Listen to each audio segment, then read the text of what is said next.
पिछले दिनों विधायक ने प्रेस कॉन्फ्रेंस की थी कि भूमाफियाओं का यहाँ पर बोलबाला है और सरकारी जमीन का है और उन सब पर अतिक्रमण और फर्जी पट्टे बनाए जा रहे हैं।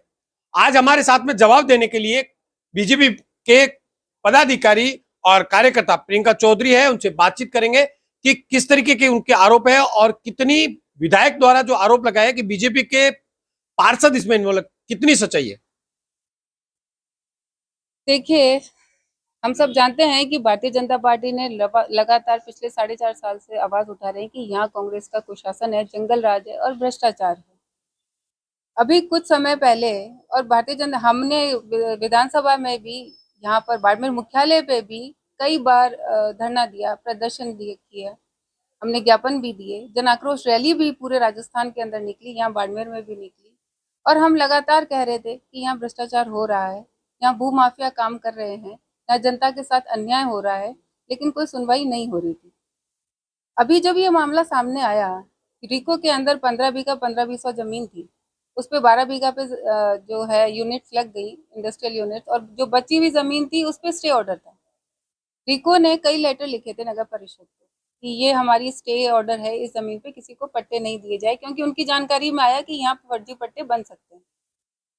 जब मेरे संज्ञान में ये विषय आया तो मैंने कलेक्टर महोदय से मिली और उनको मैंने एप्लीकेशन दी कि इस तरह से ये रिको की जो बची हुई ज़मीन है, जिसके ऊपर नगर पालिका परिषद जो है वो भी एक उसमें वादी प्रतिवादी है, यहाँ के तहसीलदार भी एक पार्टी है और उसके ऊपर स्टे ऑर्डर आया हुआ है, और फिर भी नगर परिषद ने 7 पट्टे वहाँ जारी कर दिए।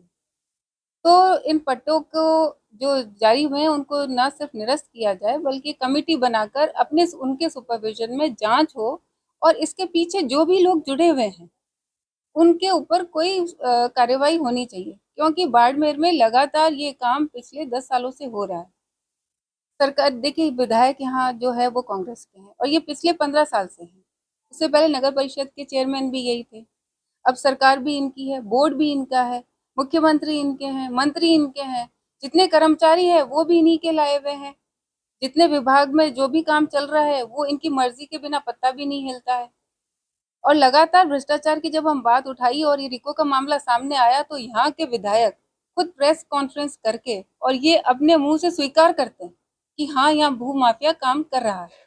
वो स्वीकार करते हैं कि यहाँ हर विभाग में भ्रष्टाचार है, चाहे बिजली का विभाग हो, पानी का हो, या ये अपने नगर परिषद का हो। तो ये बड़ी दयनीय स्थिति है, ये चिंता करने वाली स्थिति है कि यहाँ जब विधायक महोदय है, वो जो आरोप लग रहे हैं जब भ्रष्टाचार के, तो वो जिम्मेदारी दूसरे विभागों पर डाल रहे हैं। मेरा ये कहना है कि यहाँ के विधायक या तो खुद भ्रष्ट हैं या वो भूमाफियाओं के किसी तरह के दबाव में काम कर रहे हैं, क्योंकि सारी जानकारी उनको थी। जो 30 बीघा सरकारी जमीन थी 1606 खसरा नंबर में, उसके पट्टे दिए गए। अब हमने तो जिक्र कभी नहीं किया उनके भाई का नाम का, लेकिन फिर भी वो नाम जिक्र लेकर आए कि मेरे भाई से मेरा कोई रिश्ता नहीं, तो इसका मतलब उनके संज्ञान में तो विषय पूरा है। तो क्यों नहीं उन्होंने उनको रोका? क्यों नहीं, अगर उनकी जानकारी में था तो उनकी जांच कराई गई? क्यों नहीं उन पट्टों को निरस्त किया गया? देखिए,